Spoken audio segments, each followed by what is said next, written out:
certain people to build on. And then there's another philosophy that says, cut where you can.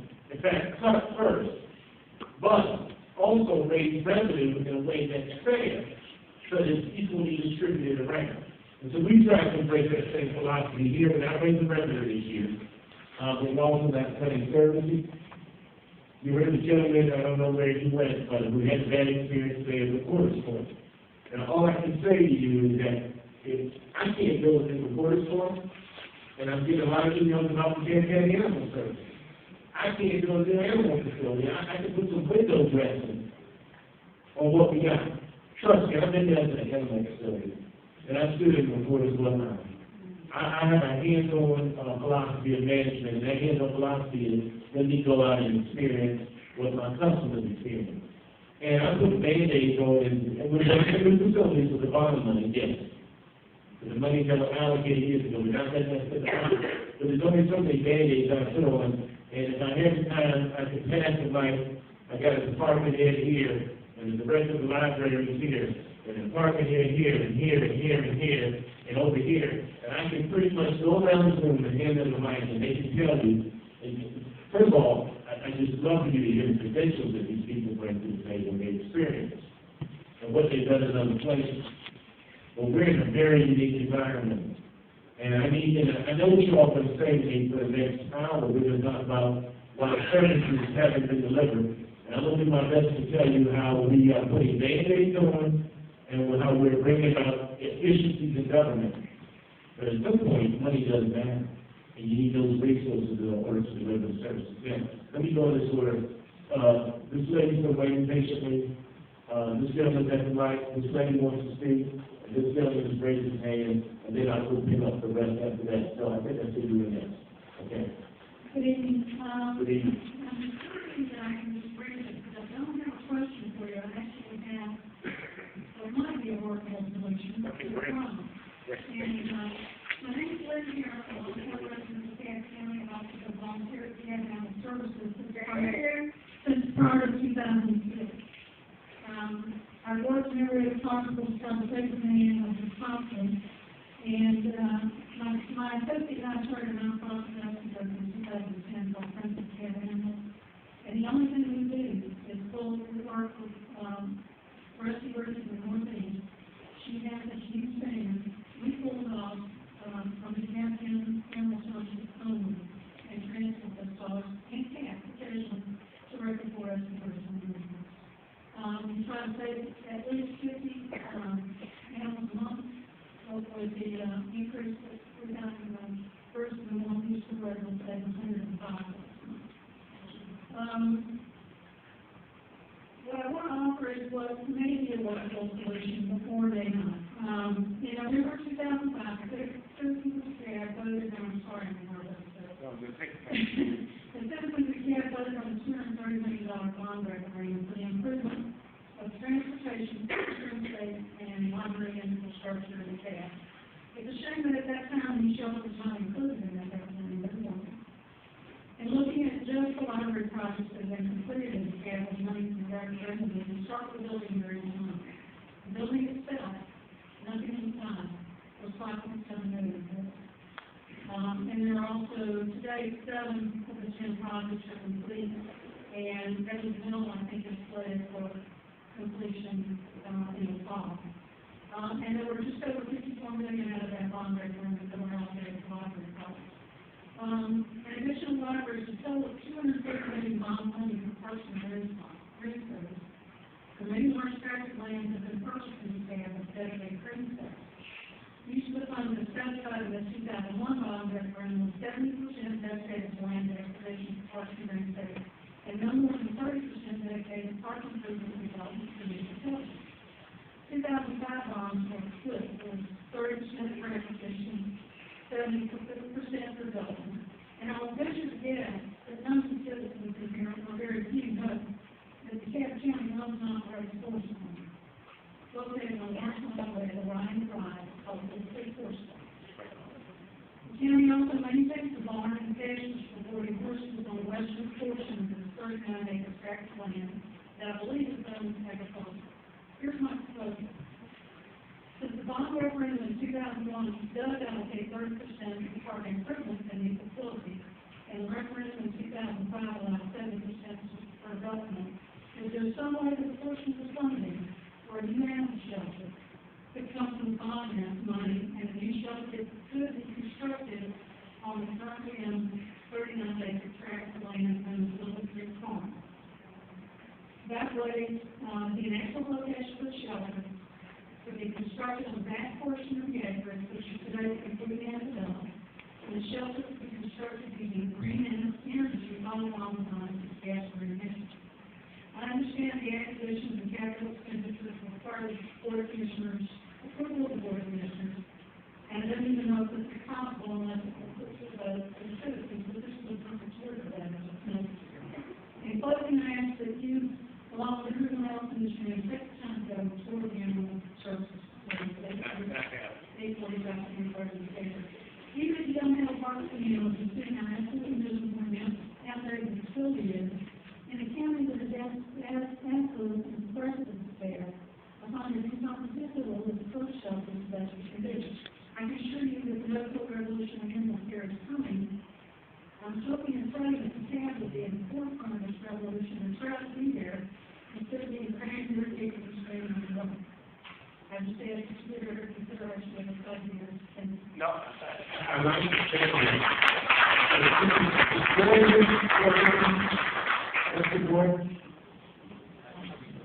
okay.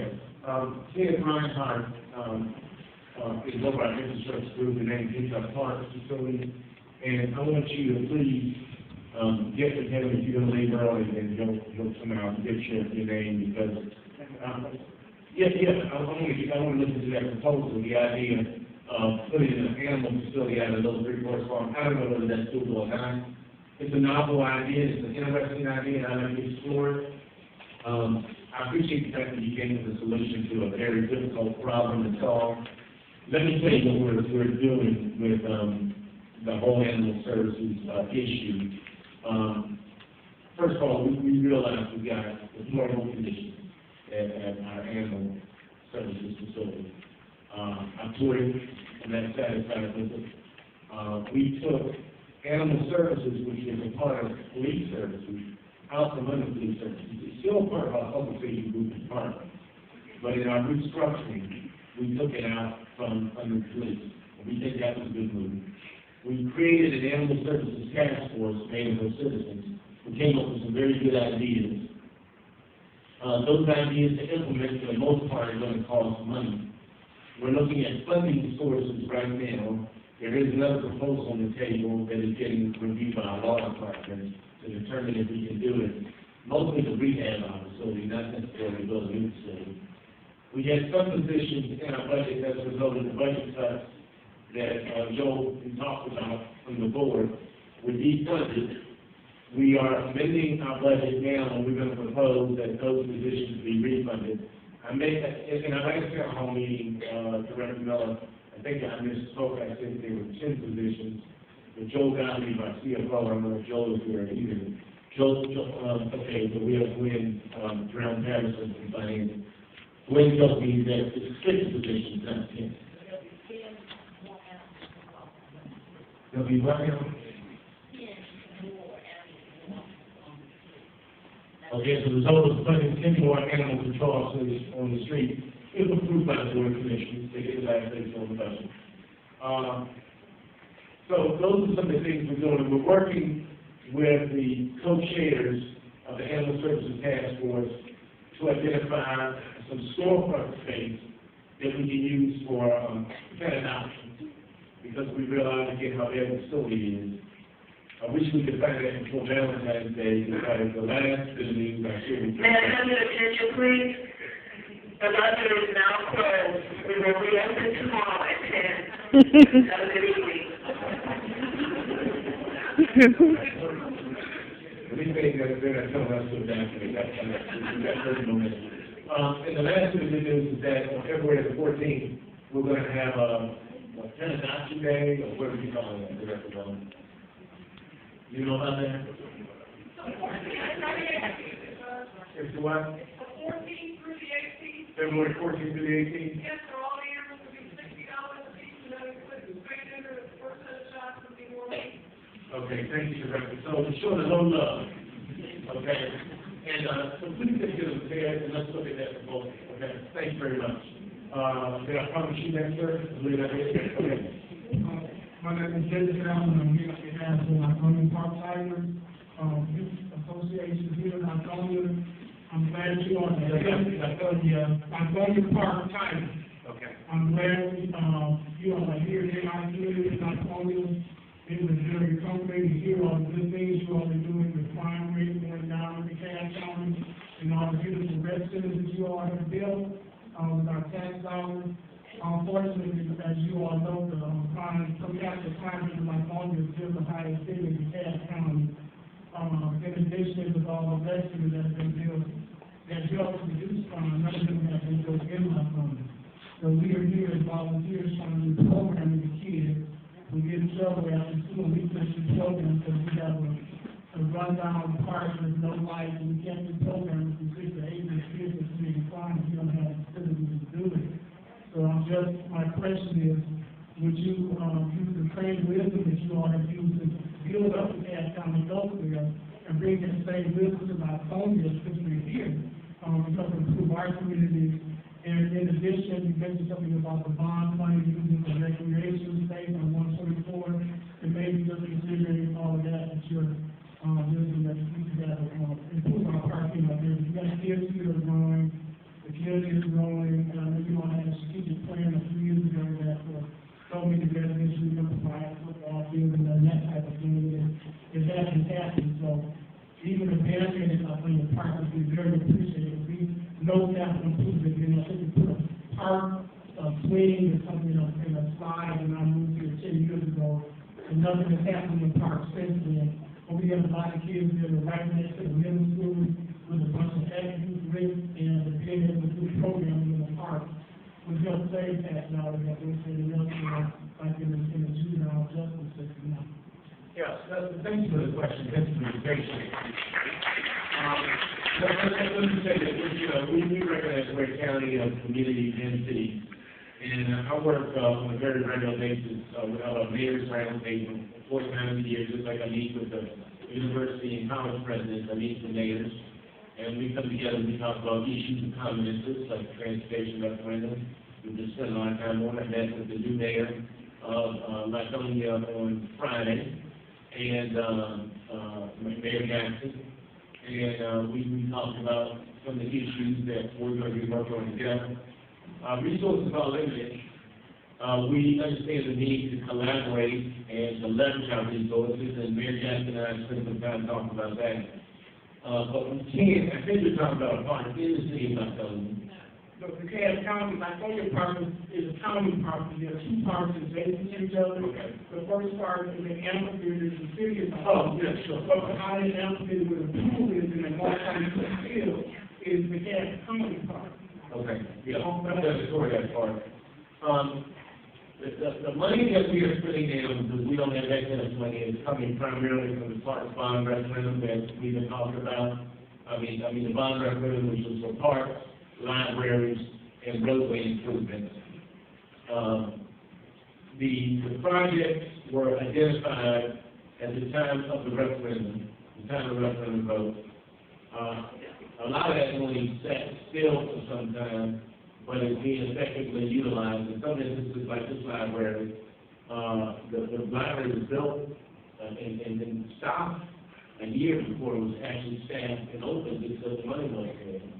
But in the Lithonia area, we're doing some good things. I mentioned how we're expanding Randsky Park, and we've acquired the site, and we've done the design work, and those plans have been approved by the commission. We're waiting approval right now on the new soapbox derby track, which we think is going to be phenomenal. There are 2 local soapbox derby associations, one in Dunwoody and one in Marietta. They want a permanent track that's going to model the national track. We'll be able to bring national attention to an area of the county that has been historically overlooked. We'll be able to bring exposure to an activity to kids in that area. The money is just sitting there. It has to be used for a parks purpose. The associations are ready to promote it. The hotels in the Stonecrest area can support it. So, I just want you to be aware that there are good projects like that, and the money is just sitting here waiting to be used. It can't be used on other things. And so, it's just waiting, a board vote right now. There's some talk about how this can generate revenue. It might not be able to generate enough revenue to pay for itself, but that's not the plan for any of our youth projects.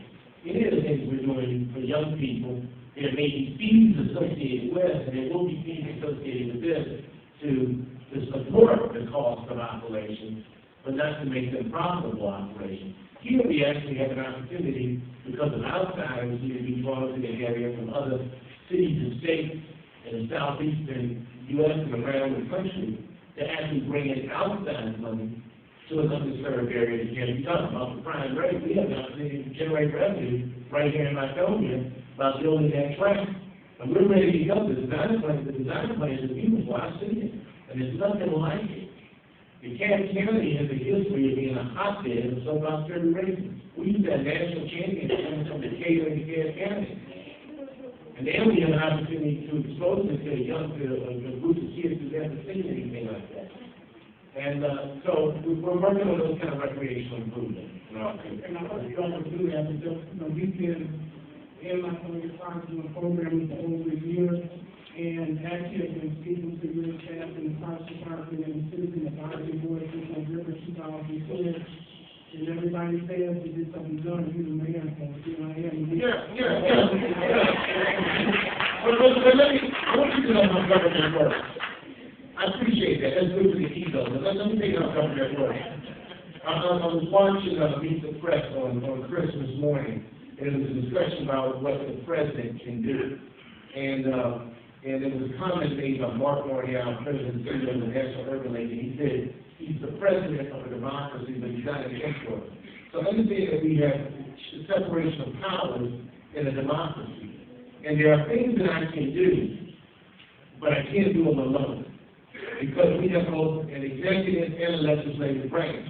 I can put the proposals out there all day. Joe asked what can be done. Call the board of commissioners and tell them to go ahead and free the money up and let's go to some of our spirit trash and let's go in. And they not only generate residents in the area, and not only bring in that home, and not only generate residents in the area, but bring in activities for our young people. And let's not let that be held up by politics. Let's do what's right for our kids. Okay? So that's what I'm talking about. And then you're the man. Okay? You be the man. Well, we're here as volunteers working in the community, because there's a knowledge that the DeKalb County has that when you want to get your strategic plan about 4 or 5 years ago, you want to get this look out to provide the facilities and let volunteers do the program. So we're here as volunteers to do the program, but you don't have the facilities here. We can't run in the park trying to be cheerleaders. We can't even have houses on to maintain their mountains and things that's happening. So we're here doing our part. So we want to work with the county and the county do your part. If that strategic plan we can identify, because the volunteers are here doing the work. It's all standing. This is something relevant. We have over 150 kids out there now. We've got to do these other work. I appreciate what you're doing. I'll support you 100%, but understand, in order to build the facilities, it's always got to get a vote. So help me get the vote, okay, we'll build this. Thank you, sir. Thank you.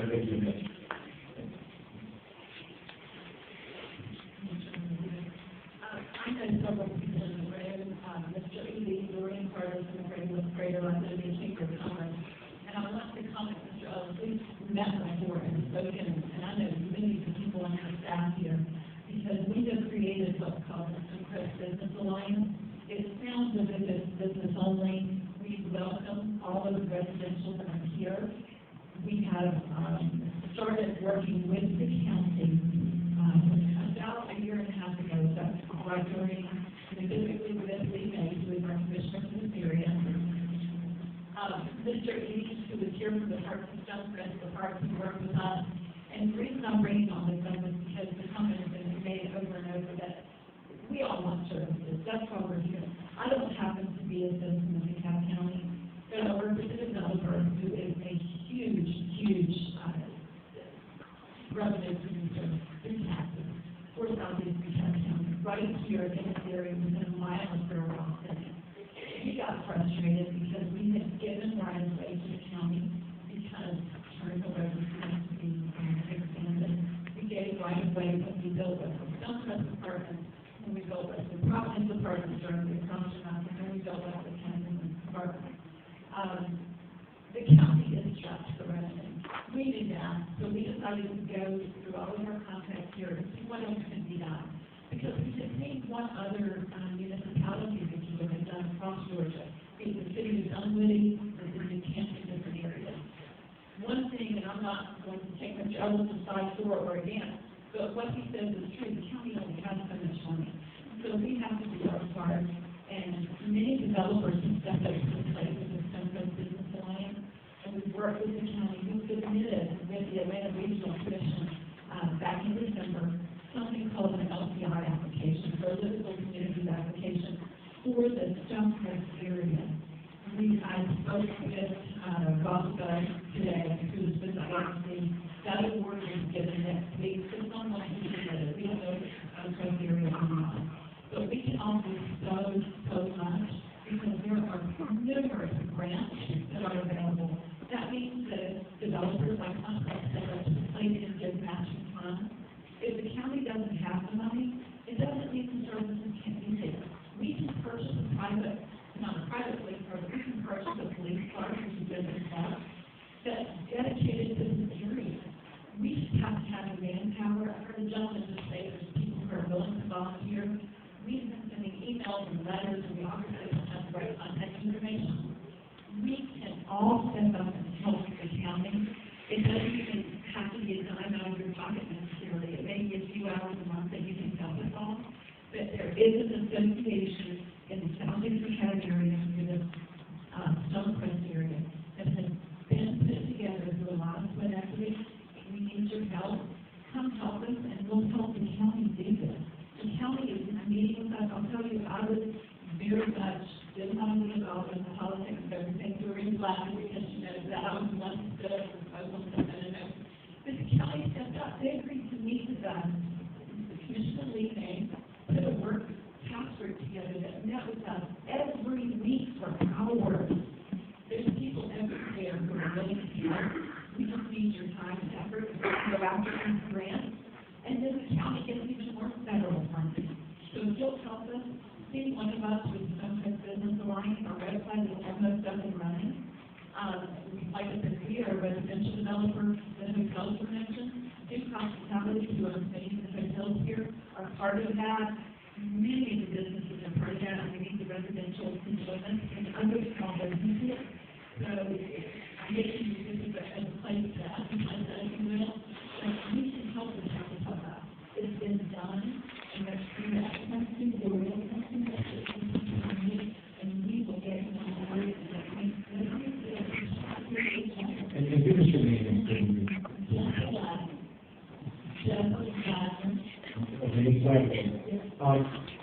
You'll notice the name of that report is report to stakeholders, because it's broader than just citizens.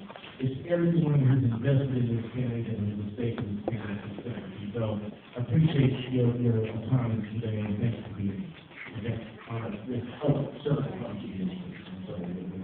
I hope I can speak about this, but my name is David Joker, and I think off the bar. What you trying to say is something good?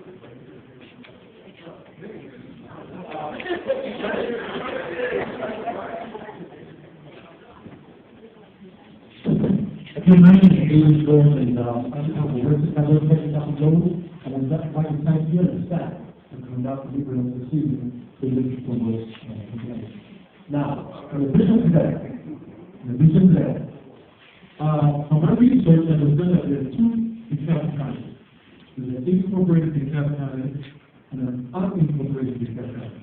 On observation, the incorporated DeKalb County seems to get better service than the unincorporated DeKalb County. And I would like to know why. In addition to that, I would suggest many here might not agree with it, but from my traveling around, for the new travelers out, I've noticed in some places that those the prisoners to clean up the byway, the streets, and different areas need to be addressed. Because medication is not doing a very, very good job in that area at all. So that's my question, and I would like you to address that. Thank you.